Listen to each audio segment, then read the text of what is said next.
Good afternoon.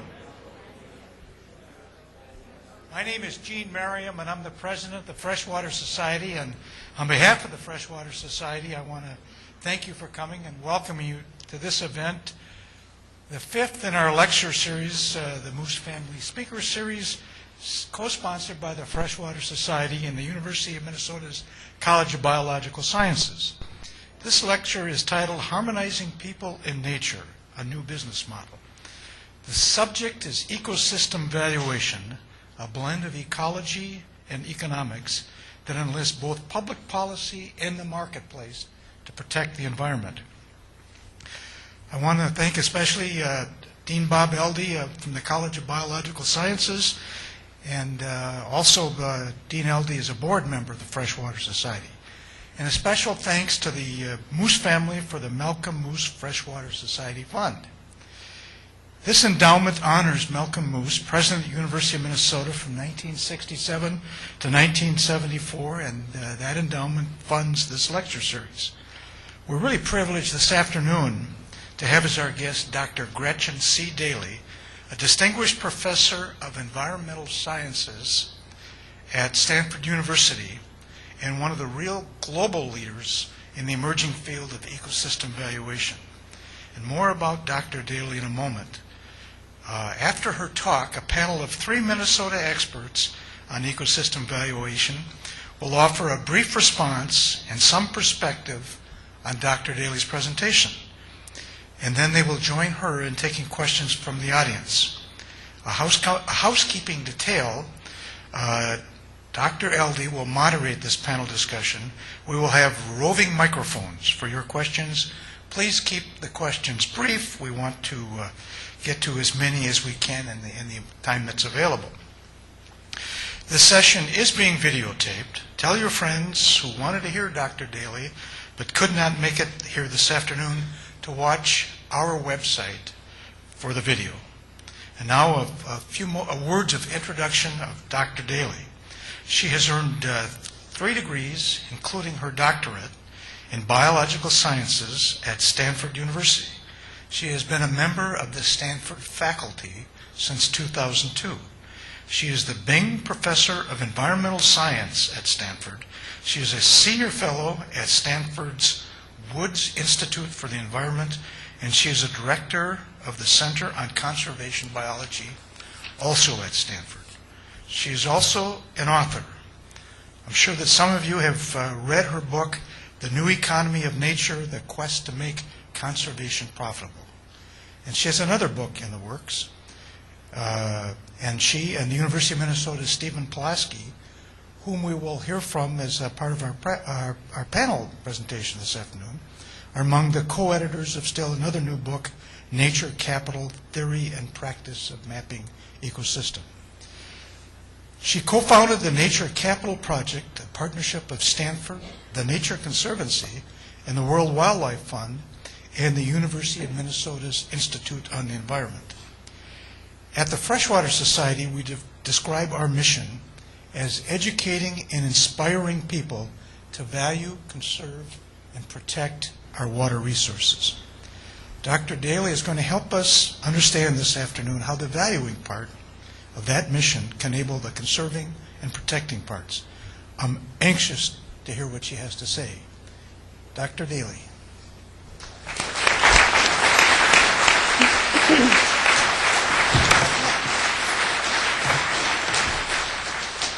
Thank you very much for the wonderful invitation. Can everybody hear okay?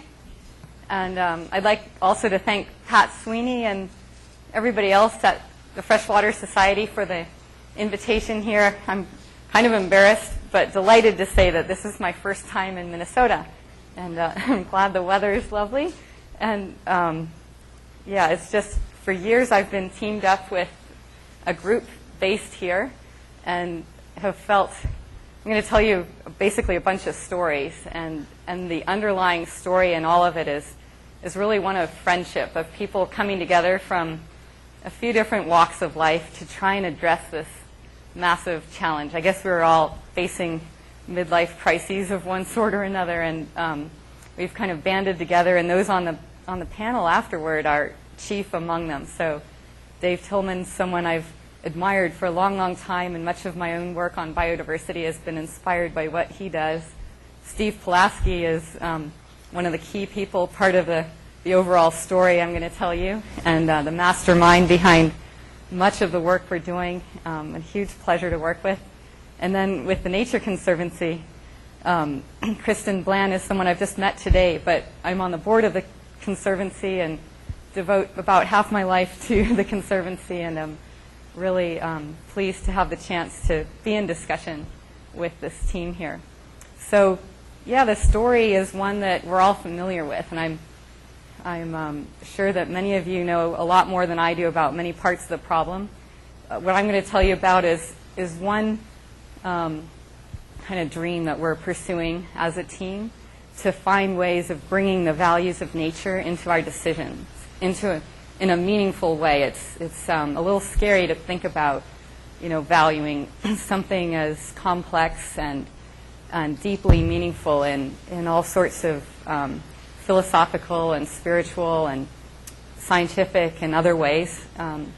Something so deeply meaningful as is embodied, by nature. But it's something that if we don't pay attention to, if we sort of take decisions without accounting for nature in any way, we lose sight of our greatest asset, greatest gift that's been passed on to us from generations before us. So in this effort, what we're trying to do is achieve a much better alignment than we have right now in pursuing human interests and in maintaining the life support systems that kind of make it all possible. So the idea of doing this has certainly captured public attention.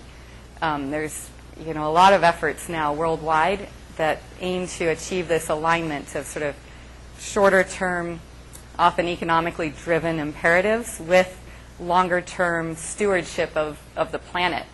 And the real trick is putting these idiosyncratic examples that we've found around the world, little pioneering light models of success, into practice on a scale that will really make a difference.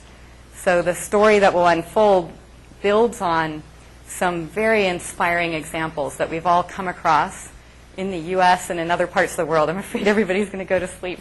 Are you guys still out there? Okay. So let me keep going. So how do you even start? It's really daunting to think about, the Earth as a whole system and which parts of it most merit attention and protection. And yet, in our own lifetime, the thing that stuns me the most about the many changes that are underway is how, until the next asteroid slams into the planet, this is the moon, obviously, but until we get our next asteroid here, like did the dinosaurs in a little over 65 million years ago, it's people more than any other force that will dictate the future course of all known life.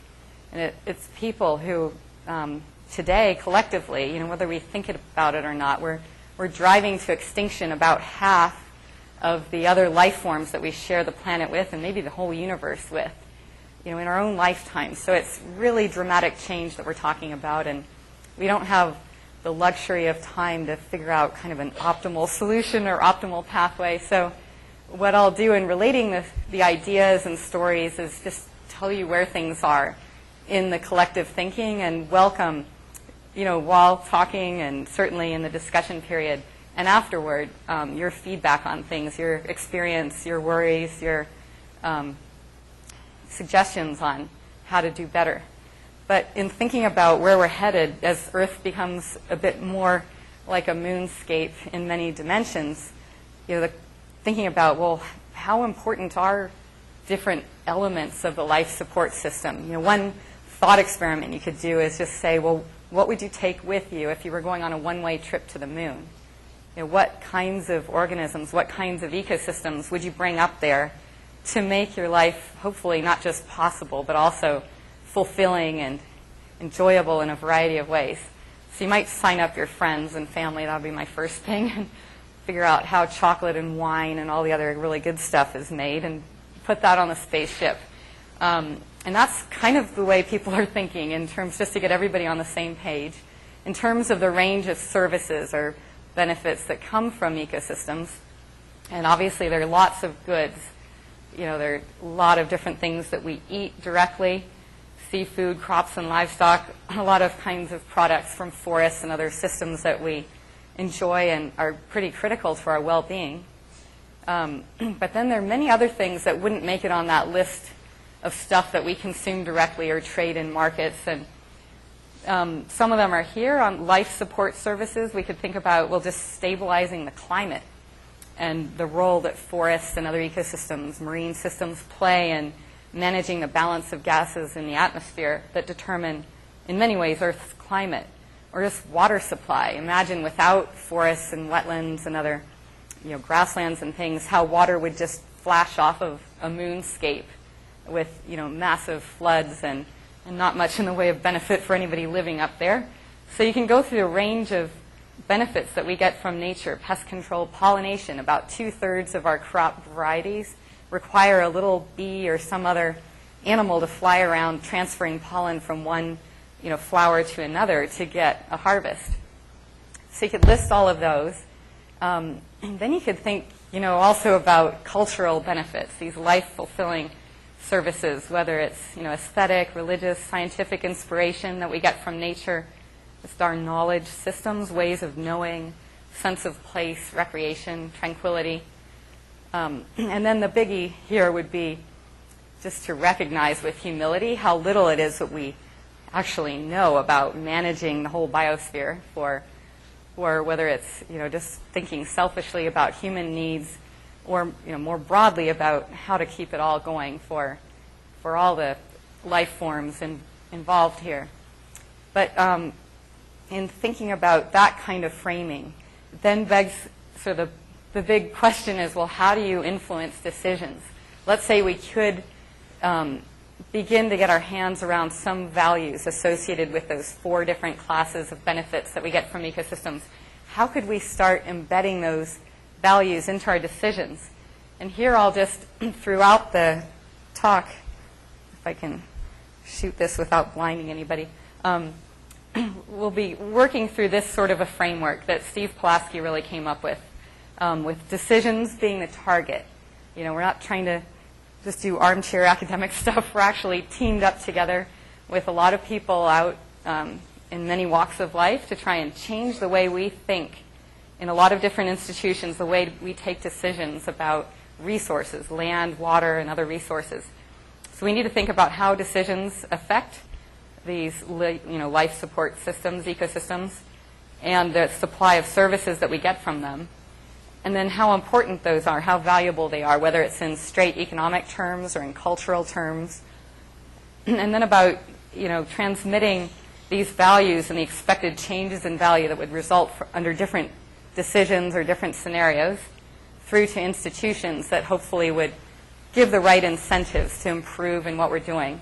And this is the only really abstract, sort of conceptual framework, but just so you see where we're headed. And what I'm going to do now is dive into a set of stories that have to do with moving conservation and ideally also moving the way we think about human development into the 21st century, mainstreaming conservation into all of our basic activities. And I'm going to focus on 3 big changes that need to happen kind of more from the conservation side, and we need these changes from the human development side as well. The first is to look way beyond reserves. Reserves alone, are likely to protect less than 5% of the other life forms that we share the planet with over the long run. That's because they're just not that many of them. They're not very big. They're mostly situated in the least contested parts of the planet, out on rocks and ice and other remote places. And yet there is tremendous potential to protect the working parts of our life support systems in the places where we live, where we a sea of human enterprise in agriculture. So beyond the reserves is the first. Beyond biodiversity, that we need to be thinking about these streams of benefits that come to society and motivating people well beyond the traditional range of people engaged in conservation to think about water quality or flood risk or climate change or this crop productivity, and all these core benefits that we get from nature. And finally, while in any of these beyonds, I don't mean to leave behind this core kind of foundation of the conservation movement, we've got to move beyond charity. So charity has been absolutely essential to the tremendous successes that we've had up to today, but we've got to mainstream these values of nature into our decisions in a way that mobilizes massive amounts of private capital in a way to keep our enterprise remotely sustainable and leave a remotely bright-looking future for our kids and grandkids. So here's the first story, and it's one that I'm just personally very excited about. I'm going to go through it a little bit quickly, and then I'll give you some real-world cases of how to put this framework into practice. But the first story just has to do with how different decisions, and in particular how different ways of farming, affect how much in the way of Earth's, other organisms, Earth's biodiversity, we're likely to sustain over the long run. So we've tended to think, that we know a lot about biodiversity here on the y-axis, that you'd have a lot where you've got low land use intensity, and anywhere you have a lot of hammering away at the landscape, like here in this banana plantation in Central America, naturally you're going to have low biodiversity. Many people have feared that this is what the relationship looks like between these extremes. So very little investment has been made, and that's true today, in agricultural landscapes and helping to protect the beauty of those landscapes associated with all the other life forms that could live in them. And yet when you go out and look, and here I'm reporting in many cases on places quite far away. This is in Central America again. With the rest of the panel, I think we'll be focused a lot more on Minnesota, and we can have our discussion at all levels. But you look at a variety of groups, whether it's birds, different insects, butterflies, moths, bees, reptiles, amphibians, mammals, and you find that a lot of them can persist in human-dominated, countryside landscapes, exemplified by this one here. One of our field crew, using radio telemetry, tracking birds. This is after we bought up the Bay Area in California, the Bay Area's supply of eyelash glue. So there's mostly a team of guys that go around all the drugstores, buy out all the eyelash glue, and we use that to glue these tiny radio transmitters onto the backs of birds and bats, and track which parts of farms, and these are coffee farms with banana interspersed. There's a lot of tomato and beans and many other things being planted, and a lot of pasture as well. You can track where things live and where they hang out on the farms, and which types of farming production systems are most wildlife friendly. And we found that a huge fraction of these different groups actually thrives out in the either deforested areas or in, they're found commonly in both the sort of open countryside as well as the remaining bits of forest. So it's true that, about 40% would disappear overnight if the forest all disappeared. And at current rates of deforestation, that's projected to happen around the middle of this century. So there's very alarming change happening. But at the same time, there's a huge and unrealized opportunity to help protect these working parts of our life support systems, all these different creatures in farmland today. So in terms of the short term, it looks like the return on investment in changing land use intensity in ways that would support more biodiversity, that is quite high. With a small change in practices, and this is summarizing a lot of work, you could get a high payoff for conservation. But how about over the long term? I'm just going to turn quickly. The second part of this story on biodiversity is in India. You could say, well, in Central America, the change has all been pretty recent, that people moved there. Really, the forest was cut back most recently just after World War II in the places where we're working. And there's a longer story to that that I won't get into. But here, we're comparing to India, where people have been hammering away at the landscape for about 20,000 years. It's a landscape very similar to that in Costa Rica. And you could say, well, can biodiversity make it in a place where for 20,000 years, people have been making a living? So here in this study site in Karnataka State, we looked at a landscape very similar to the one in Costa Rica in biophysical terms, but strikingly different in terms of the human history. And there, too, there are a bunch of different main sort of landscape types that I'll just introduce briefly. From very degraded, from several hundred years ago, people think that never recovered, to cashew, this is where a lot of our cashews come from, and then production forest, where people are allowed to remove anything they like except for the canopy trees, and then quite heavily protected forest. And then there's this sort of star of the show, areca nut or betel nut, that's widely grown and consumed in South Asia in particular, with rice here in the front. And what we found is that for birds, and also looking in a preliminary way at amphibians and plants and other groups, that there's tremendous diversity, as high pretty much in the production, as in the production forest out in the, or as in the native forest. You find in the production forest or the areca nut or even the cashew. These are some of the birds that are living in places where, you know, off the cuff, you just wouldn't expect much to be sustained over the long term. So I show this because it gives an example. It might seem exotic and far away, but how are we going to achieve conservation in parts of the world that are now so densely populated? You know, there's no way they're going to go out and set up, you know, big new reserves or anything. It's going to be about harmonizing what we do day to day and making our living with other life forms. And so this shows the potential for doing so in a way that's likely relevant to many, many other places in the world.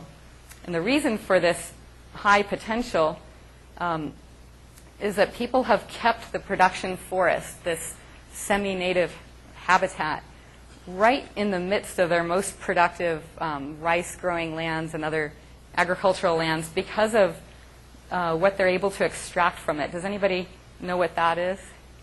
What's being carted out by many, many ox loads full of leaf litter that's being put onto the areca nut production system. So it's actually a combined production system that involves this high-valued areca nut with the many other things that are grown in that, and many fruits and spices and nuts and things, dependent on a nearby forest for nutrients and for managing soil moisture.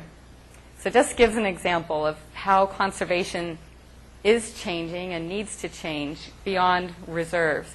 So in many parts of the world, areca nut is a major crop, and there's the potential to achieve the dual benefits of, you know, livelihoods and farm output and also conservation.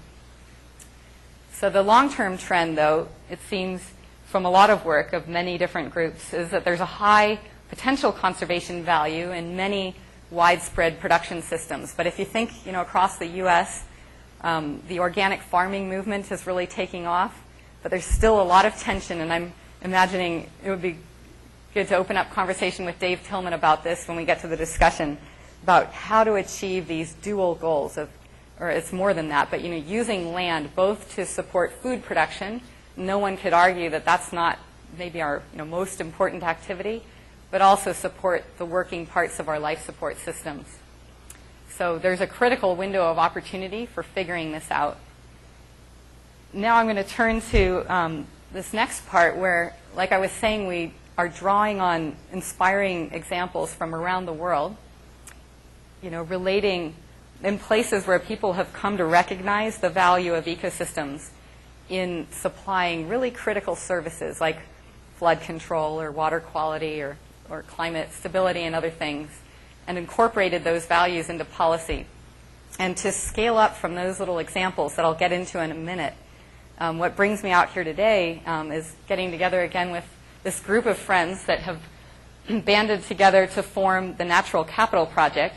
So it's the Institute on the Environment here at University of Minnesota, together with Stanford University and the two biggest conservation NGOs in the world, World Wildlife Fund and the Nature Conservancy. And the intent is to package up the knowledge we have about these values of nature and the options we have for protecting it while pursuing, you know, human enterprise and prosperity into new tools that could be readily used in real decisions. and then demonstrating those tools and these new ways of thinking in key sites and sectors around the world. And then finally, our third big goal is to magnify the impact beyond these kind of idiosyncratic at this stage models of success. So just to dive in on the tool front, what we've developed, and here there are a bunch of people in the room, and again, Steve Pulaski is really the one who initiated a lot of this, a software package called INVEST for integrated valuation of ecosystem services, those 4 classes of benefits we talked about at the beginning, and trade-offs. You never get everything you want. It's always a game of trade-offs. And the way this tool works is in thinking through different scenarios. So, it's always a matter of, well, do I do A or do I do B? And nothing's ever ideal. But, how, for example, will ecosystem service values change with a, changing climate, with population change, with some new policy or program, with the Farm Bill, something like that. At a finer scale, you might be thinking, like here in California, about restoring more forest to river systems that flow through agricultural areas. Is that worth doing? What would the costs and benefits be? What's the return on investment there? How would such a restoration effort affect agricultural income or drinking water quality, erosion control, carbon sequestration, biodiversity? So if you look at INVEST, we've developed different modules that describe the different types of benefits that come from managing ecosystems in certain ways, ranging from supporting, the working parts of ecosystems through to controlling water pollution or climate or timber and crop production, keeping, reservoirs free of sediment, tourism and recreation, just plain food production, flood mitigation, hydropower production, irrigation, and open access sort of products that we get from nature, like mushrooms is a big one that we all enjoy. And then on the marine side, thanks to Mary Ruckelshaus and a wonderful team of people, we've developed a set of new models that are just recently available that let us estimate the value of different sites along coastlines for producing wave or wind energy, for protecting coastlines from sea level rise or from hurricanes, or even from oil spills like we've had recently, for fisheries and aquaculture, and for recreation and tourism.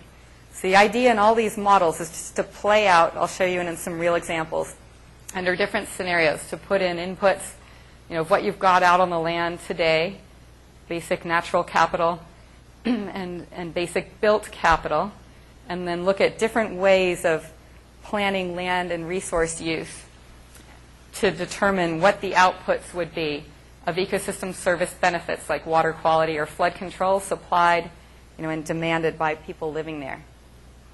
And this software, I'm going to say, there are a bunch of these little cards out the back that describe how you can access this software. It's free and downloadable, and soon it'll be available, maybe in a year or two, not as soon as we'd like, but on this new platform that Google is developing to make it much more accessible and also user-friendly.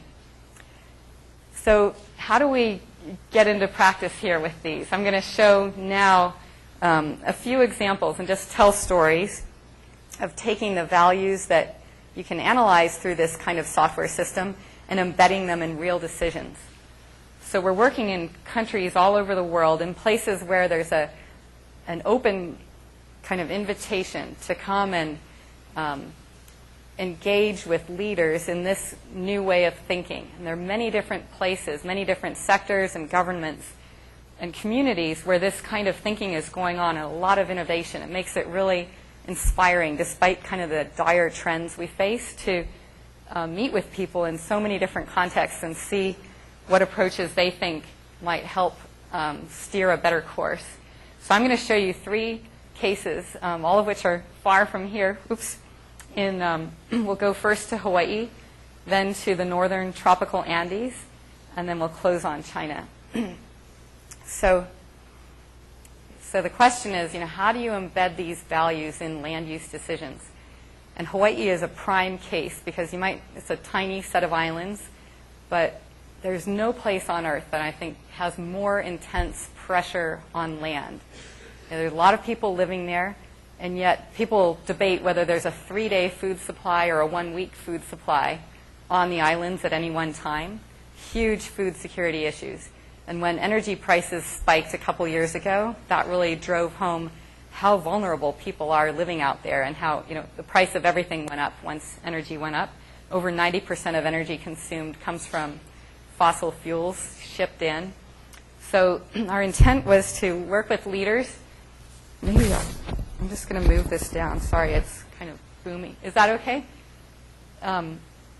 So our intent was to invest in this way of thinking in land use decisions in a place on the island of Oahu, actually, where all of these pressures are bearing on decision makers and basically on future generations, and will really determine what the islands look like in the next decades. We'll just have a really long-lasting legacy. And second, we're trying to create incentives for reforestation. Over about 90% of Hawaii's original forest has been cleared, and there'd be, we think, great economic benefit to restoring forest. So we're starting in working with leaders at Kamehameha Schools. I don't know how many of you would have heard of Kamehameha Schools. It's, first of all, the biggest private landowner in Hawaii. It's an educational trust that also is famed for having very, very high-quality schools. So they give preference for Native Hawaiians and have been in the papers and in the courts over that preference. And that's after, the Native Hawaiian population went down from about 500,000 people to maybe 20 to 40,000 people at the time of, Europeans and North Americans moving there in a really, devastating period of change. And the last princess in the Kamehameha line of royalty, Princess Pauahi Bishop, married to a teacher and educator, decided as her legacy to leave these lands in perpetuity and form this trust that would be dedicated to helping Native Hawaiians compete kind of in the world that was globalizing back then in the 1800s. And as part of this, the management of the trust over the past more than 100 years has basically been oriented around maximizing revenue for the schools. So the development has been of places like this here on Waikiki to, again, maximize revenue, but turning land into kind of places that Native Hawaiians have little or no connection to. So to make a very long and interesting and complex and overall kind of sad story short, there was a big backlash to this approach. Native Hawaiian community especially, but also many others saying, what legacy is this leaving for our culture, and how is this lifting us up and able, making us more able to compete in the world? So the Kamehameha Schools actually sacked their board about 10 years ago and embraced a new approach that sounds good but is quite challenging to implement. So it's to, instead of maximizing only revenue, to consider economic values as very important, but consider also environmental, cultural, educational, and community values. And how do you can think about this in any of the zero-sum game pressures on land around here or most other parts of the U.S. How do you incorporate? Sounds really fuzzy. Are there real credible ways of incorporating these other kinds of values into decisions that would actually be persuasive? So what people did was tee up their most iconic landholding. This is the North Shore, where all those wild surfing competitions take place. If you watched the reality TV show Lost, it was actually filmed right down here on the beaches. And overall, that's what the landscape looks like on Oahu. It's about 27,000 acres in area. And here's a closer-up view where there's a picture showing you then relating to the land cover that's colored in, in this color scheme here. But you've got this upland native forest And the way that was sustained was mainly through a lease to the military that does low-intensity maneuvers. There's a lot of prime agricultural land down here. There's other land that was in sugar production and has been let go when sugar collapsed as an industry in Hawaii about 10 years ago that was in here. This ancient Hawaiian Fishpond, which is a really clever aquaculture system, is shown right here. And then here's where Lost was filmed. So all those sort of activities brought in revenue, but how are they going to bring in revenue today with those 5 values that they want to balance somehow? You know, what should the landscape look like in the future to achieve that dream? So working together, we developed a bunch of scenarios, and there were 3 main ones that stood out of a lot of different scenario-generating brainstorming. The first one was to grow a biofuels feedstock to address the energy security issues. Sugarcane would actually grow really well here and is a decent feedstock from different perspectives. They looked at others as well. Second was to expand residential development, not in the Waikiki kind of style, but thinking about improving access to decent homes for Native Hawaiians. This was actually really high priority as well, so improving housing. And then the third was to diversify agriculture and forestry. It's very high value koa forests and produce food crops for local markets to address the food security issues. And in looking at these, we analyzed in an early version of INVEST, biofuels, subdivision, ag and forestry. And in red, you see an expected decrease in a particular service. The carbon storage is going to go down over the first 20 years as you convert what's grown up as a bunch of scrubland in the past 10 years into biofuels. Water quality, it's sort of a mix. Green is good, red is a reduction. Water yield, and then here's income. And it's kind of easier to see here that the basic upshot is that while the expected income gain, it's positive under all the scenarios, it's smallest here. But the overall balance of objectives, including some others that we weren't able to quantify at this early stage of developing INVEST, favor this scenario of diversified agriculture and forestry. So they actually went for that and are developing that area, the 27,000 acre area, along those lines, along with some other kinds of investments that will improve the long-term sustainability of the area and also income. And they won an award from the American Planning Association as the best planned region, taking this set of approaches. So now I'm going to turn and give you a couple other examples. That was one from home in a framework that we all are familiar with in local land use decisions. Now I'm going to take you to a region that typifies much of the world, but where things are quite innovative on the policy and finance fronts, where people are really worried about water, mostly for drinking and irrigation supply. So in Ecuador and Colombia, in the high Andes, where much of the drinking and irrigation water comes from upland regions serving major cities downstream, the big question on the minds of a lot of policymakers is how to secure water supplies, and how, if you're going to invest in natural capital in living ecosystems as a way of securing water, how to target investments to yield the highest payoff or return to those water consumers or to people. So here's what the mechanism looks like. Basically, it's people in these cities, many of which are more. Sorry, this is a little tricky to manage. I'm sorry. People in the downstream cities are drinking the water. They're making beer out of the water. They're generating electricity in hydropower facilities with the water. And these consumers are now paying into funds that are dispersed up in the upper reaches of the watersheds.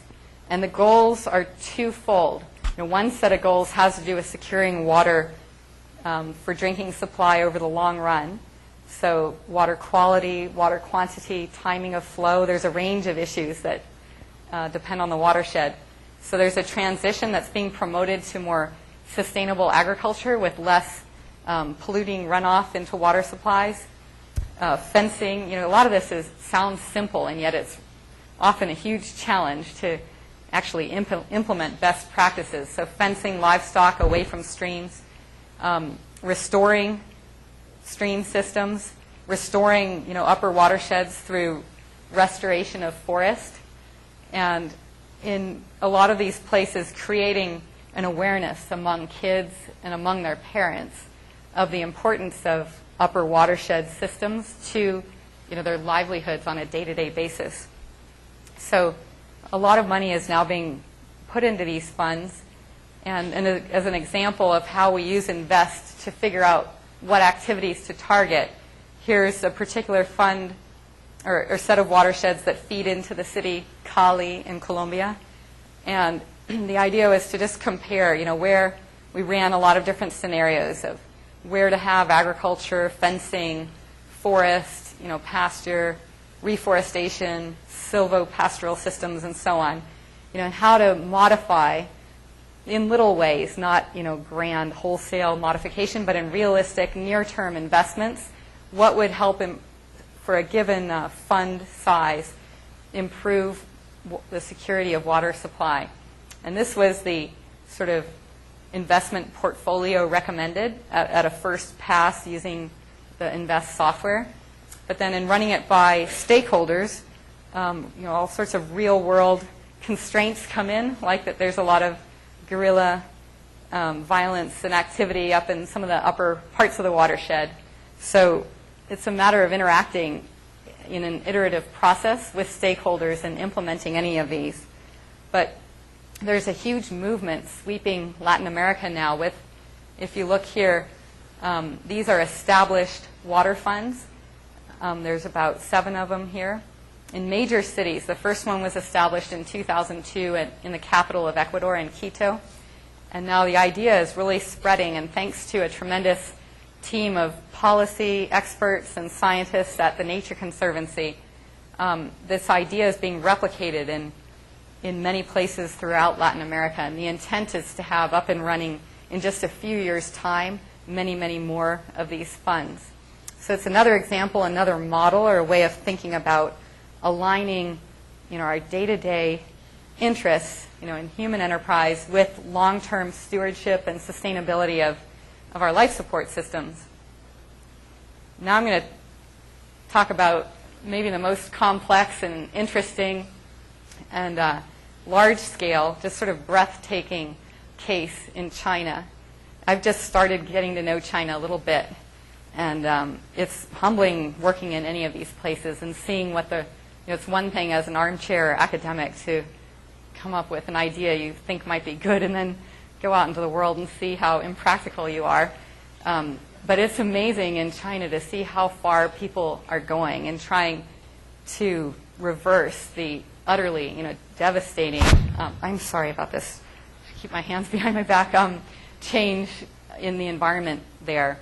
So China's invested, it's all since the flooding of 1998 that you might have read about, massive flooding that caused over $30 billion in damages in the Yangtze and partly the Yellow River systems. And since that time, when the Chinese Academy of Sciences and Swiss Re, the reinsurance firm that sort of helped rebuild, determined that it was deforestation that made the flooding much worse than it would have been without it. They've made massive investments. About $100 billion US has gone into improving farming and converting some of the most steep and highly erodible land from annual cropping back into forest land. And you might have seen in The Economist this fall in November there was a special issue on forests and on the value of forests globally. And China is the one country that stands out as having a really rapid increase in forest cover. Most places it's still a decrease. So let's look more closely. In China, the goals were to delineate, here's the other breathtaking thing, they are delineating these new conservation areas. I was saying, imagine how hard it would be to set up new conservation areas in most parts of the world, especially more densely populated parts of Asia. Yet in China, they're setting up these new reserves that will span about 25% of the country and that go into every province and really are comprehensive. And they're not called just nature reserves. They're called ecosystem function conservation areas. And the idea there also, I meant to say in the Latin America case and in the Hawaii case, in all cases it's a matter of achieving biophysical goals, of securing natural capital for a return to society, but also of improving human well-being and alleviating poverty. So the two main aspects of our work were to delineate these new conservation areas and engage with government in implementing them. And second, just to evaluate, since 1998, the policies that they've had in place in spending the $100 billion US in trying to achieve this harmonization of people and nature. How has that gone? Has the environment improved, and have people been made better off? So on the first, on delineating the places, the central government has said, okay, you can try this out. You got to do it at, it's actually 4 levels of governance. There's a city in the south of Shanxi province, and then a county, Baoxing County. I'll talk about these 3 levels here. And then a province, Hainan Island, and then a broad region. And the idea is to see whether we can invest in this kind of approach at these 4 different levels of government. And if successful, then they'll replicate and scale up across the country. So just to show you Baoxing County as an example, it's a place with a lot of beautiful scenery and wildlife, the giant panda and the red panda, a lot of other endangered and unique biodiversity. It's also a place from which we get a lot of marble worldwide, so that's one of the main industries is marble mining. There's also hydropower. And then many people just living in a pastoral tradition that goes back a long, long way.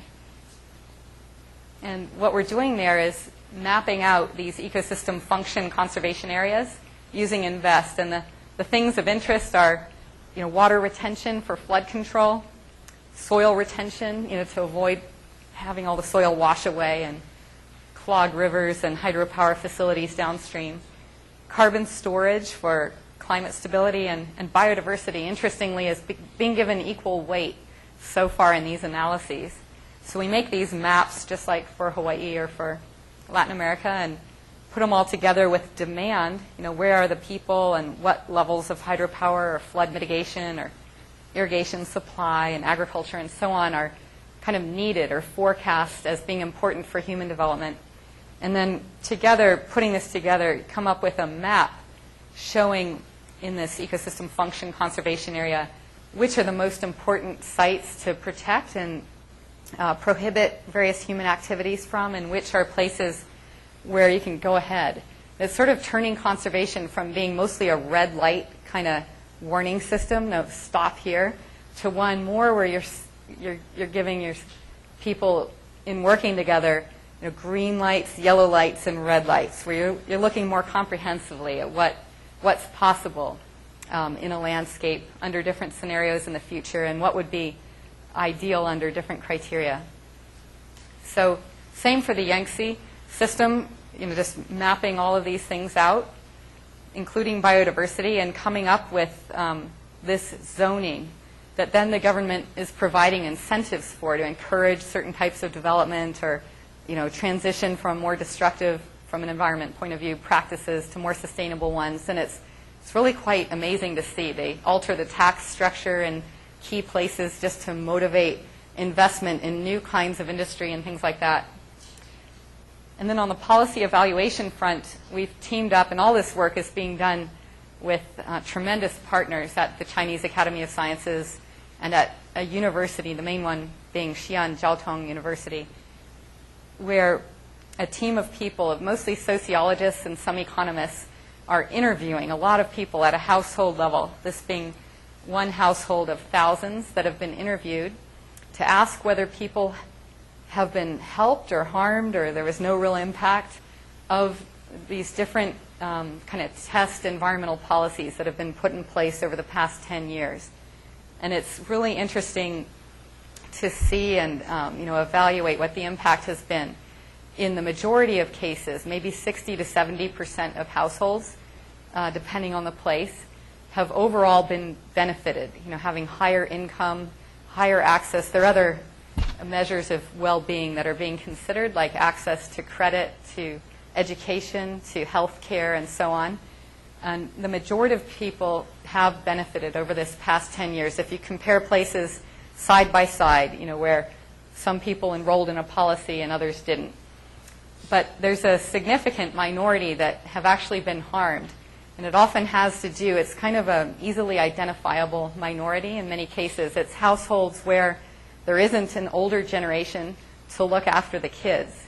Because if you're prohibited from doing something, if you're in an area that's now designated as a critical area for protection for hydropower production or water quality or something else, and you have to stop what you've been doing to make your living, and suddenly you have no real income, and there's compensation from the government, but you want to go out and apply your labor to something.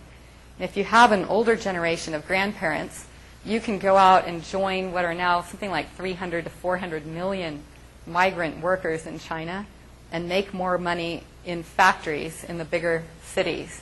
That's what a lot of people are doing. So it's a very complex issue with a lot of dimensions to it.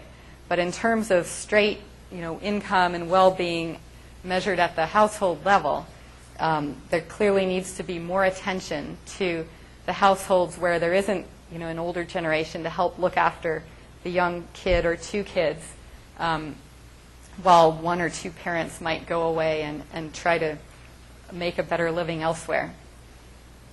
The last thing I want to show, just in drawing to a close, just kind of one little personal story from being in China last October and witnessing the effect of heavy rainfall under different landscapes and production practices. So does anybody know what's growing out there? It's pepper, as far as the eye can see, black pepper. And you see there's not much understory. It's very heavily sort of weeded and herbicided. So when there's heavy rainfall, this soil just washes away. And the same is true, this is on Hainan Island, an island the size of Taiwan that's just kind of opposite Vietnam in the south of China, that the country is deemed a major tourist destination for Chinese and internationally. Yet they've had a massive conversion of native forest, one of the attractions there, to rubber plantation as well as to the pepper. And here too you see that there isn't much understory. They really keep it clear. And heavy rainfall can just wash it away.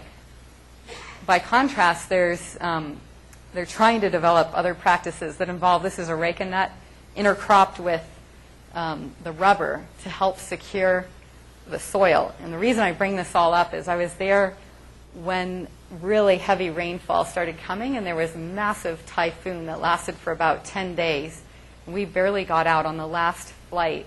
And you feel, this really hit me at an emotional level. I spend all my time thinking about this, but to see what happened was really shocking. So we were up in the uplands where the rain is falling, and we're under this little overhang of rock, so I could actually take a picture. And it's amazing. You look at this natural forest in one of the few nature reserves, and this water is clear. I mean, there's no sediment in it, even though we're on really steep land and it's racing down. But I couldn't get a good picture because of all the rainfall. Down on the coast, there was the worst flooding in over 50 years. 130,000 people had to be evacuated. You can just sort of see all the change in water color, all the sediment that got washed out. And those rubber plantations and the pepper and similar plantations were just wiped out. So it kind of drives home at a more personal level when you see this sort of thing. And I imagine we can talk about it here with all the flooding that's been going on in the Midwest lately. How important it is to start getting these big decisions right about where we do stuff and how we do stuff to support human prosperity, and how we maintain at the same time our life support systems for ourselves and for future generations. So looking ahead, mostly I'd like to sort of close now and hear from the other panelists and then from everybody in the room.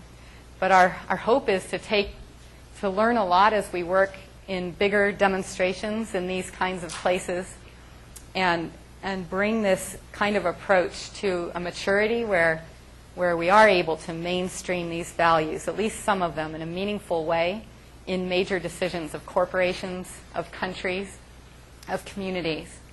And I'll just end on a little thought that I got from Confucius. Maybe you've come across that there are 3 paths to wisdom. The first is through contemplation, and that's the noblest. And of course, people at universities like to do this. But the second is through imitation. We're also hoping that by developing these tools and by looking at these success cases around the world and bringing visibility to them, that will make it easy for people to adopt these kinds of approaches before really touching bottom and getting into trouble.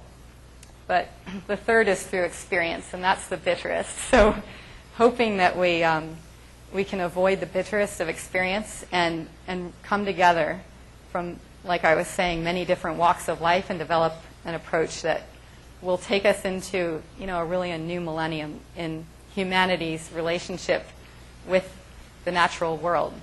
Thank you very much.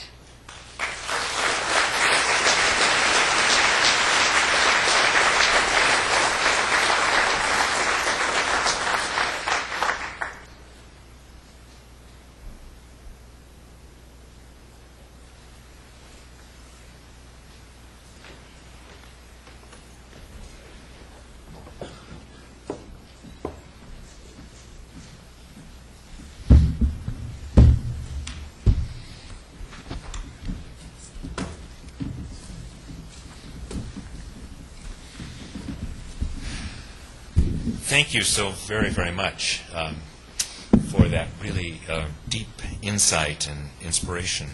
We're going to follow Professor Daly's talk with a panel discussion, and we'll ask her after just a bit to join it. And we want to encourage you to also formulate questions that can be asked briefly of the panelists. So let me please first introduce the panel. Nearest me, Kristen Blahn is a freshwater ecologist with the Nature Conservancy and an advocate for incorporating the full value of ecosystem services into law, policy, and economic decision-making. She earned a doctorate in conservation biology right here at the University of Minnesota. For the past 6 years, she's provided technical leadership for freshwater and watershed conservation planning for the Nature Conservancy here in Minnesota and neighboring states. In Minnesota, she led a project that explored linkages between land uses, cropping systems, and flooding in the Red River Valley. She has published numerous reports and watershed plans addressing the role of habitat conservation in agricultural landscapes in providing ecosystem services such as water quality, flood prevention, and mitigation. Next is our colleague and friend David Tillman.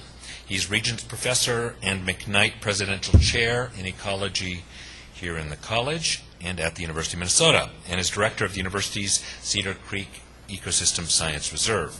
His research examines the causes, consequences, and conservation of Earth's biodiversity and how managed and natural ecosystems can sustainably meet human needs for food, energy, and ecosystem services. In recent years, he's become known for his examination of the full environmental and economic costs and benefits of grain crops, of current food-based biofuels, and of biofuels made from diverse prairie species. He's a member of the American Academy of Arts and Sciences and the National Academy of Sciences. Last year, he received the Heineken Prize for Environmental Studies. And finally, our colleague Steve Pulaski, who holds the Lambert Fessler Chair in Ecological and Environmental Economics here at the University of Minnesota. His research focuses on ecosystem valuation and is co-leading efforts through the Natural Capital Project to develop software capable of calculating the provision and value of ecosystem services. He's a member of the National Academy of Sciences, served in the Clinton administration as a senior staff economist for the President's Council of Economic Advisors, and has contributed to a number of major reports on ecosystem services. He and Dr. Daly were among the editors of a new book published by Oxford University Press titled Natural Capital: Theory and Practice of Mapping Ecosystem Services. He earned his doctorate in economics at the University of Michigan. So with that, I would like to ask our panelists to first reflect on and comment on the address we just heard from Professor Daly. Could I start with you, Kristen? Sure. Can you hear me? I need to get pretty close. I'm here representing the Nature Conservancy. Peter Kariva, I guess, your colleague, is on an airplane. But I'm, as the intro mentioned, a huge supporter of this in a cautionary way. And I'll start off with a bit of a pessimistic-sounding bone to those of you who might be feeling a little skeptical in the audience, and then hopefully wrap up positively. There's a lot of folks in the audience who are working on this type of thing in Minnesota, so I hope we'll get to some of those. But some of you remember in the 90s when Costanza et al. Published the paper trying to value ecosystem services at the global scale and came up with the figure of 33 trillion, which at the time was, well, much greater than the, at the time, estimated GDP of the world. And at the time there was an environmental writer, David Ehrenfeld, who said, I see no hope for a civilization so stupid it demands a quantitative estimate of the value of its umbilical cord. And I've been on both sides of that one. But I think what was great about the Gretchen Daly examples and what unites all these examples is that these are scenarios that people develop collectively. And so the question of who benefits and who pays, it's that when people get together collectively, there's an intuitive sense that maybe the individual-driven market scenario that will happen that maximizes the money is not the one that we want, regardless of exactly how the quantitative part of that comes out, and that these scenarios are very valuable ways to engage in people in that recognition and how to internalize who's paying and who's benefiting and how do we work that out as a society. So I know there's very relevant examples in agriculture in Minnesota right now. The best example of willingness to pay is that we just, as a state, amended our Constitution to dedicate funding to restore ecosystem services. So people are willing to pay. Thank you. David. Well, I thoroughly enjoyed hearing your talk, Gretchen, and hearing some new examples from you that I hadn't heard before. When I think about the topic we're addressing today, I keep coming back to a very simple question. Let me just move this one. Okay, that might do it. A very simple question I like asking students when I teach ecology, and that is, if we actually do manage to balance a world that is heading toward 10 or so billion people, with the typical citizen of the world being 2 or 3 times more wealthy in 50 years than they are now, if we actually do that, are we going to do it? I say, will it be because of love or money? I think many people here have an incredible love of nature. I remember Ed Wilson's book, Biophilia, which does mean love of nature, in which he asserted that he thought that the path whereby we as a people of the world would act to preserve the habitats, ecosystem of the world, and other species would be because we really do have an inherently deep love of nature. The other side, I guess, is the money side, and that's somewhat what I thought Gretchen would be mainly addressing. And I was really pleased to see that, although there was a big dollar sign on the cover of The Economist, that there was a very balanced treatment of things which we value economically and things that we value in other ways. How we balance it, I think, is an interesting issue, and I don't have an answer for it, but I do believe that it will be this balancing of short-term or even long-term economic value with things that are just sort of inherently in our soul, things that we value, the love that we feel when we, I don't know, go fishing or go sailing in my case, or go skiing or go for a hike in the woods or walk across a prairie. I think that sense is very important to many of us. That's what we do on vacations. We save our money, and when we get a chance to do something, most of us go out to nature, even if we live in cities and barely grew up in nature. We still go out to nature. So I think it's interesting to ask how we can balance these. It's interesting to me to imagine the work that you've done in these various places, and Steve and others, how these discussions come about. And I'd love to have you talk more about it when it's your chance to reply, to talk about how the valuation actually does, in some sense, combine the dollar as well as the more spiritual, emotional bond in nature that people feel. Why don't you pass the mic down to Steve? Well, first of all, I'd like to say, so my training is in economics, but I've always had this sort of dual relationship that David just talked about, the caring deeply about the natural world. And so I'm, first of all, just let me say I'm incredibly indebted to Gretchen. When I started in this area as an economist, I was oftentimes the only economist in a room full of ecologists, and initially viewed as perhaps the enemy. And that has totally changed over the last 10, 15 years. And I think, as Gretchen was talking about beyond reserves, I think we've really moved beyond this dichotomy of economics on one side and ecology on the other side, or more generally social science and natural science. I mean, this has to be a partnership, and we do need to think about how to bring together, how we live within an Earth system with 9 or 10 billion people. That's just the incredibly important question that we face, and we can't do that just by looking at, say, the economic system in isolation of the ecosystems. So I'd like to say one thing, and actually this builds off of what Dave just said. So economists are often claimed to know, the definition of an economist is that they know the price of everything and the value of nothing.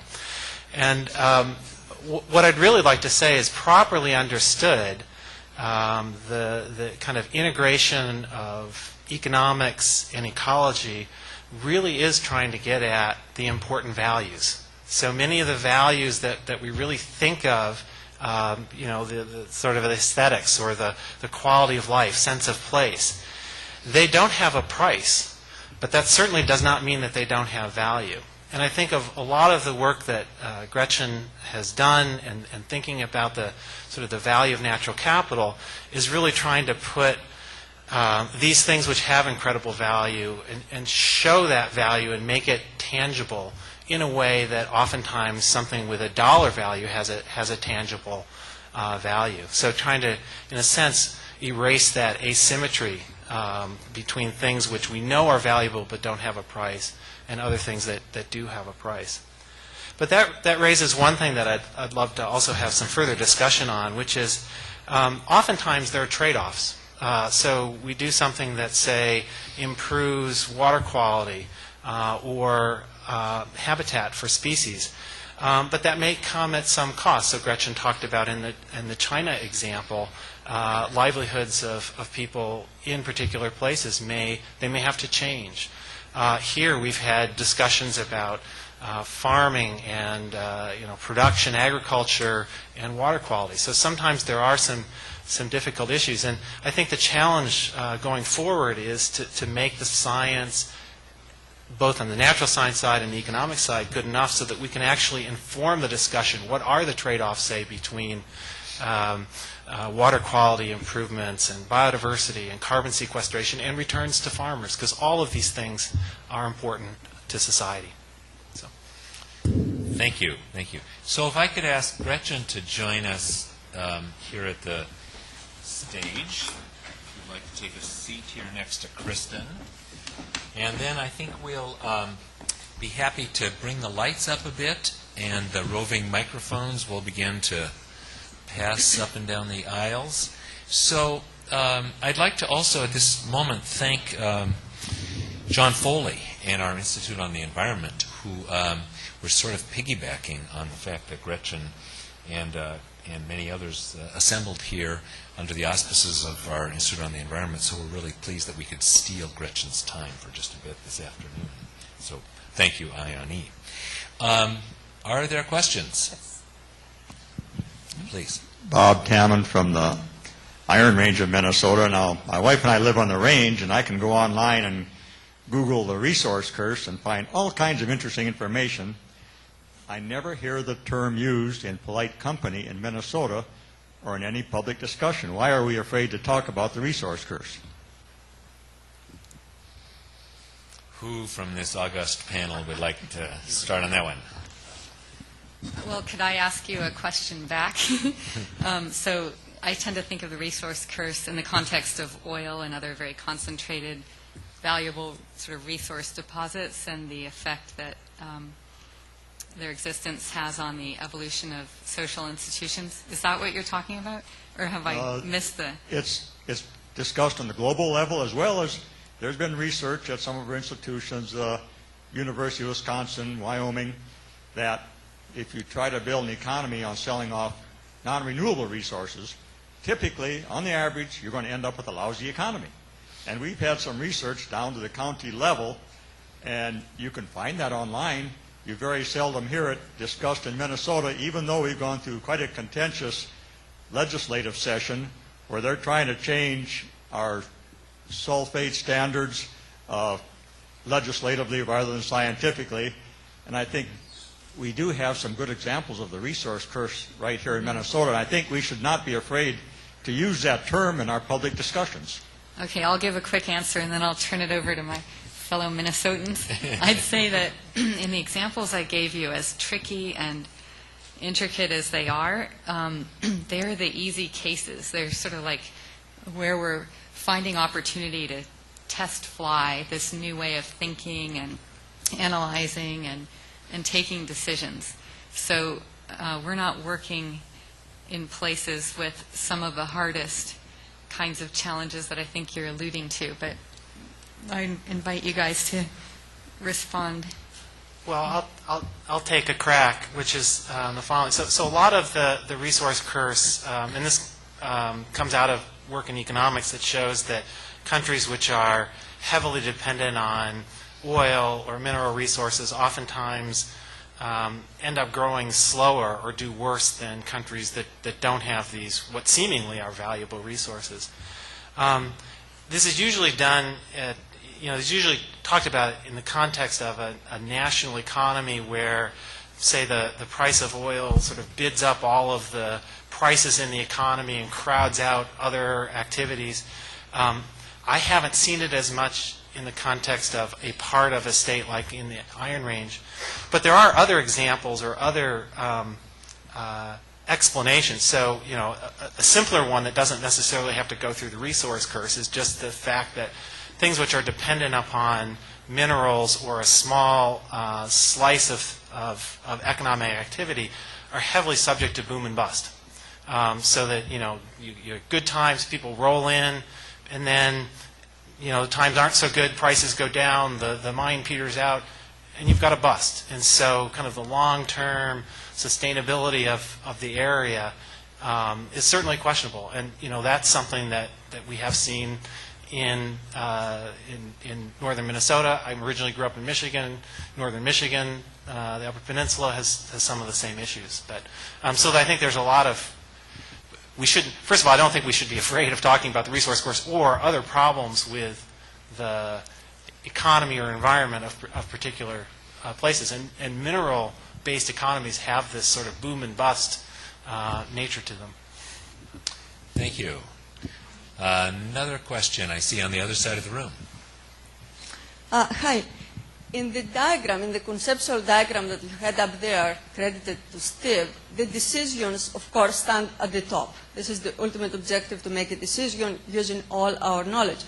And there is a lot at stake, because we're not talking about money, we're talking about natural capital that would be at loss.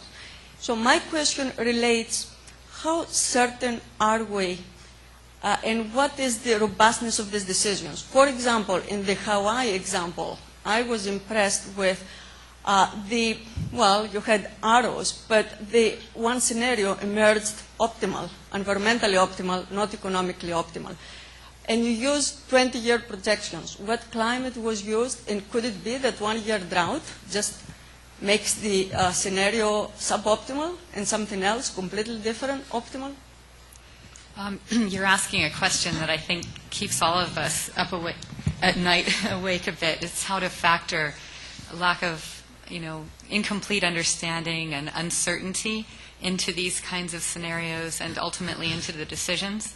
And of course we do factor incomplete knowledge, or we deal with it, and we deal with uncertainties in all kinds of decisions all the time. We don't let it stop us. In the cases here, there's some dimensions of the workings, of ecosystems, of our life support systems that are quite well understood, where, for example, we've made great headway working with Chinese scholars on the water models, because there's such depth of, hydrologic understanding and investment in China, here in the U.S. also. But at the same time, like you're indicating, these systems are very complicated. We're shifting into an era, as Dave Tillman mentioned, of unprecedented numbers of people and various other kinds of change. So I don't think any of us would want to stake our lives on any particular scenario. It's more a matter of trying to change mindsets. And in a sense, that's where, picking up on something that both Kristen and Dave mentioned, it doesn't all come down to the exact dollar. What you're really trying to do is analyze a situation and a set of options kind of in broad brushed terms, and see, what are the main drivers of change? What are the main options for people in different places, whether it's a place suffering from the resource curse, where economic diversification might be a key strategy for trying to, open up a better future, or whether, there's any number of other kinds of pressures. So it's mainly just trying to change the way people think, to let that light bulb go on with respect to the values of natural capital. And, there are many other values we didn't really talk explicitly about, like cultural values, and yet in some places, such as in Hawaii, they factor in quite heavily, especially with that largest landowner, Kamehameha Schools. So there's a lot of work going on now to more formally incorporate those values, and it's never going to be an exact science there. But I'll let the others give a response here too. But I think without exact science, we can still shift the way we think into a mode that will be more, beneficial for ourselves and future generations. Maybe that raises a question for me, and that is, to what extent does your decision-making, as Professor Fufula just pointed out, decision-making at the top of this rely on cognitive behavior? I ask that question in part maybe as a neuroscientist, but also because I've been reading an interesting book by David Brooks called The Social Animal, that focuses on mostly the non-cognitive forces that drive human decision-making and behavior. So I was intrigued by Dave's comment about biophilia, a la E.O. Wilson. So how do each of you lie on that spectrum of cognitive to non-cognitive cultural and emotional forces that will drive us? Do we have to come to the absolute scientific, mechanistic understanding to achieve a more sustainable future? I think what's really interesting about a lot of the research going on right now is that we're really abandoning the whole notion of rational economic man. And that if you really investigate what makes people happy and what drives their decision making, it's I mean, money plays a role to a certain extent, but the happiness studies certainly show that at a certain level of material well-being, money no longer contributes to happiness, but inequality and social relations become much more important. And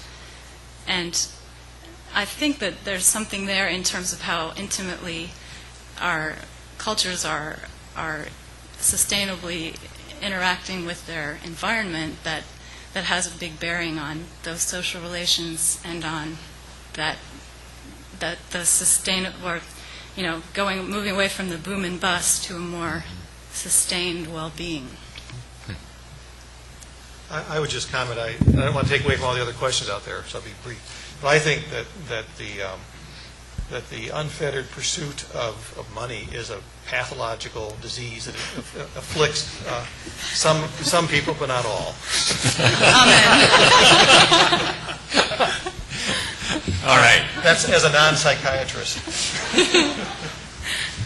Over here. Okay. Then. Hello. Thank you.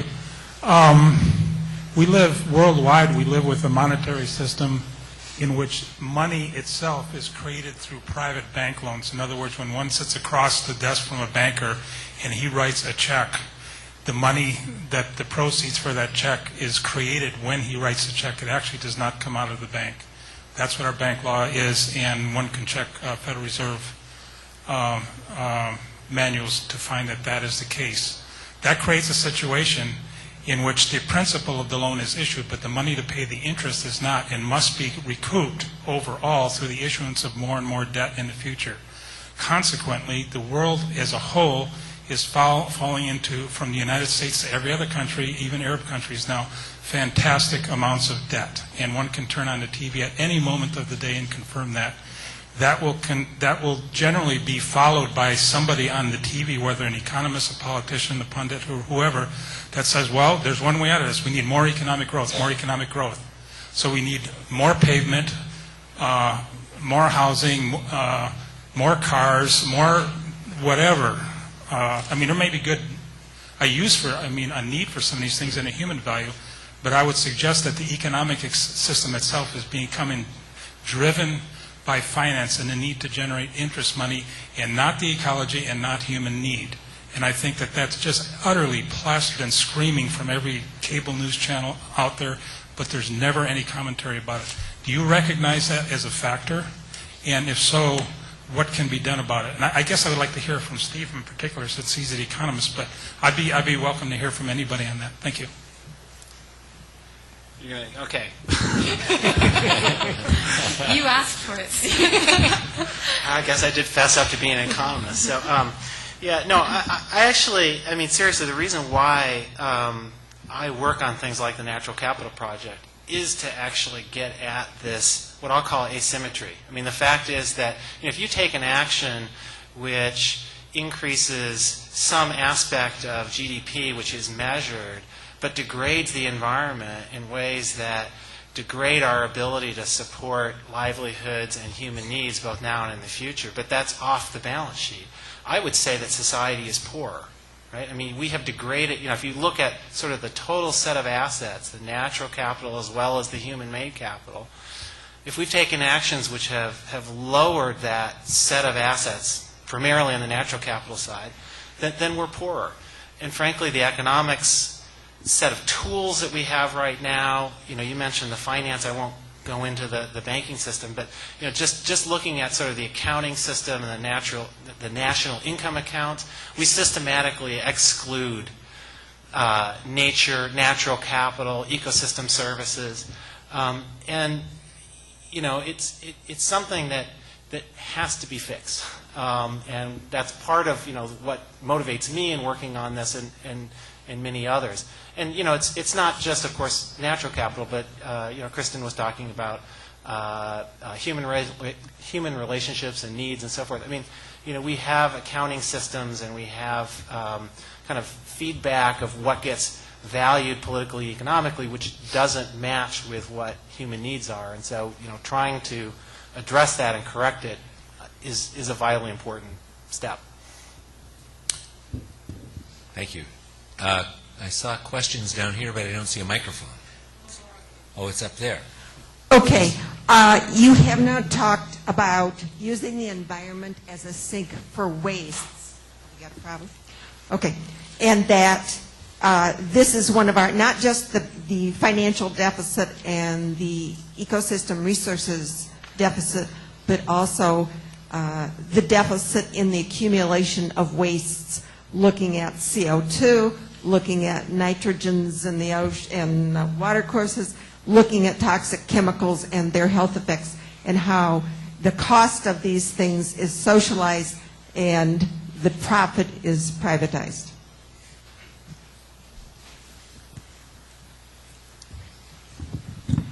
Well, you're making an excellent point. Did you start off saying we didn't talk about that?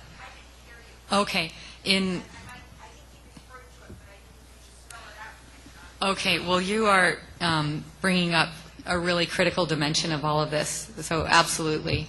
And in the framework that we're developing together with many other people, we're definitely including what you're talking about. And the I did mention carbon sequestration, which is sort of the inverse of letting it all go in the atmosphere, and water pollution regulation, which is a matter of retaining the nitrogen, the phosphorus, and other pollutants, once they hit waterways, in places where they're actually potentially offering a benefit and such. So I didn't mean to give short shrift to that at all. I was just trying to give an overview of examples, and many of the examples, many of the others being developed focus in a key way on the sink issues that you're talking about. Absolutely. We need to measure those and incorporate them into the decisions along with everything else. Down here, Mike Osterholm. Yeah, Mike Osterholm, University of Minnesota. First of all, thank you for a wonderful set of presentations, and in particular your framework. I think it really sets up for a very important discussion here. But taking a step back, today we live in a world of reality where values are relative to whoever has them. And so one of the things we talked about is our values here, but they may mean little in the world of many people who have, for other reasons, different values. And given, I think, David, to follow up on your point, with this world that's changing where we're going to need more food, we're going to need more energy, both are going to get harder to get. We have an increasing issue with climate change and what that will do. We have a growing number of failed states. More than 20-some countries today are fully now declared failed states where infrastructure is very difficult to do. How do we see the values here, particularly when we have an economy right now where it's all about jobs, whether it's energy or it's agriculture, we can't cut back because of jobs. How do you see this value system actually having its day up against the values of the immediacy that we all talked about here, and really not just being written off again as another set of tree huggers, which is not at all what you're talking about, but it's easy to dismiss it when you're talking about jobs and economy and these other pressing issues. Well, you raise, the hardest of issues, really, and I'll give one quick take and invite the others to respond.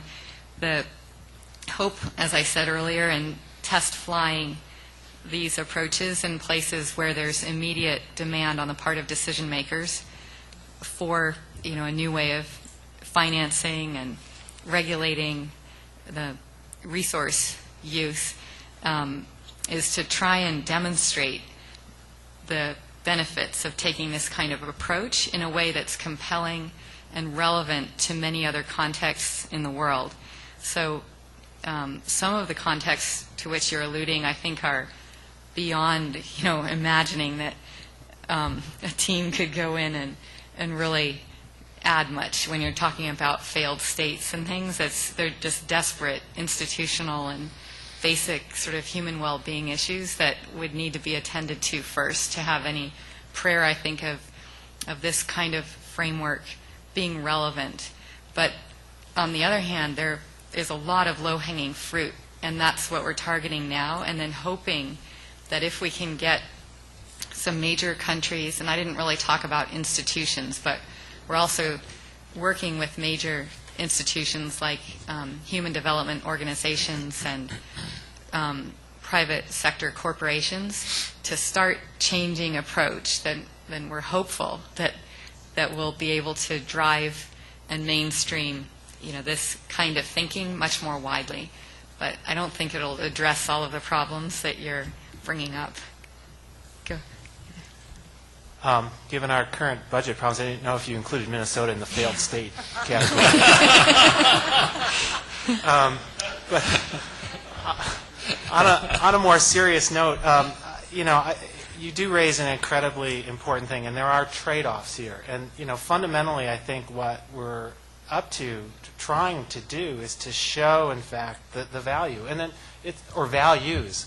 So I think there's two things. One is, as Gretchen has laid out, sometimes it's particularly with public health, which clearly is important. So if you can show that taking an action that protects natural capital, which will improve air quality, water quality, and so forth, leads directly to human health. I mean, there are clear values that the public cares about, and you can demonstrate. And some of the work that Gretchen has done, and that actually Dave and I have done, have pointed out what are the set of consequences, and it's not for us to then make the decision, us as scientists. I mean, this is the values of society. What is it that people actually care about? But as scientists, I think we have an obligation to show what are the consequences and the trade-offs implied by that, by the set of actions. And so we're trying to provide a sort of more complete accounting, a complete set of tools to get at that. But I do think the last point is that the really hard parts here are oftentimes distributional questions. You make a change, it will improve some part of society's welfare and other people not. And then you're going to get into some very difficult political back and forth, and if the science is uncertain, they'll play on that uncertainty and emphasize it, which makes for difficult politics. Just a quick comment. I agree with Steve and Gretchen. There are many win-win situations, if you will, points, policies, things we do that are very far away from actually being a trade-off, where we can have greater profit and a better environment. I think of some relatively recent examples in the EU where there were laws passed that made farmers apply for permits to buy nitrogen fertilizer. They had to show that the nitrogen fertilizer that they got was actually necessary given chemical testing on their soil at a certain rate of application to attain a yield they're trying to have. The result of this is, this started in 1994 or 5, they've had significant increases in water quality in the lakes, rivers, streams, and so on, and nutrient loading into the ocean because of this. And I just recently graphed up what has happened to yields. Their yields are continuing along the same increasing curve they were on before this happened, and they are following global yield trends, but they're using about a third less nitrogen than before. So farmers are actually saving money on nitrogen fertilizer, which has become a pretty expensive commodity. They're making more profit. The environment has improved. It's a win-win. We could have the same amount of win-win here if we applied the right amount of fertilizer at the right time when plants needed it, which is what's happening in Europe right now. All right, folks, we have a problem here, and it's the clock. Shoot the clock. We need to get Professor Daly off to another engagement here in a moment, so I'll entertain one last question. And I saw Steve Kelly over here, green shirt on the aisle, if we could ask him for the last question. I want to push back on the sensitivity about applying an economic value to these assets. Because it strikes me, to go back to Dean Eldey's point about some of the operations of the brain that operate in parallel to our cognitive system, that a sense of justice or fairness is an innate characteristic, and unless we have a way of valuing the positives, not just the externalities or the external costs, we aren't going to be able to make some justice kinds of evaluations around these decisions that Professor Daly was talking about. So I wonder about the sensitivity that you all seem to have about the exercise of trying to determine the value of the natural capital that is available. Well, it offends a lot of people in the conservation movement to think about reducing the splendor of nature to kind of crass business calculations. But at the same time, conservation, the imperative has just changed so dramatically since the movement got started, maybe after the Second World War.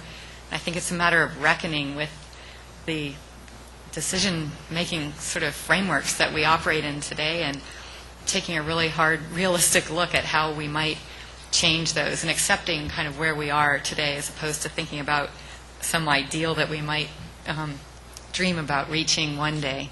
So I'm with you on all that, and I think I'm heartened also that in the decision context in which we've been invited to work, it's never come down to haggling over a dime here or something like that. It's always much more a matter of looking at the biophysical metrics of value and just looking at different scenarios and, well, what are the big trade-offs involved? And then the dollars come into play in very important ways in assessing what it would cost to achieve scenario A versus B and that kind of thing, or in figuring out the rates at which people need to be compensated and in what forms.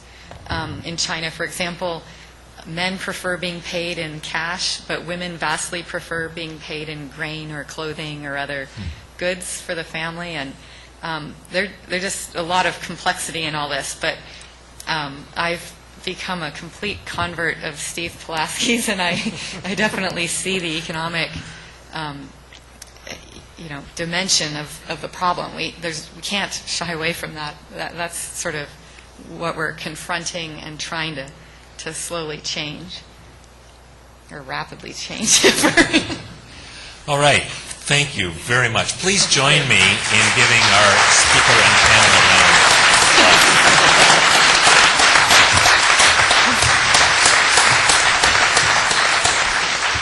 On behalf of the Freshwater Society and the College in Biological Sciences in the University of Minnesota, I'm really grateful for all of you coming on a wonderful summer night, and also really grateful for the panelists, and particularly Professor Gretchen Daly from Stanford joining us tonight. It's been a really intriguing dialogue and conversation. Thank you so much. Thank you.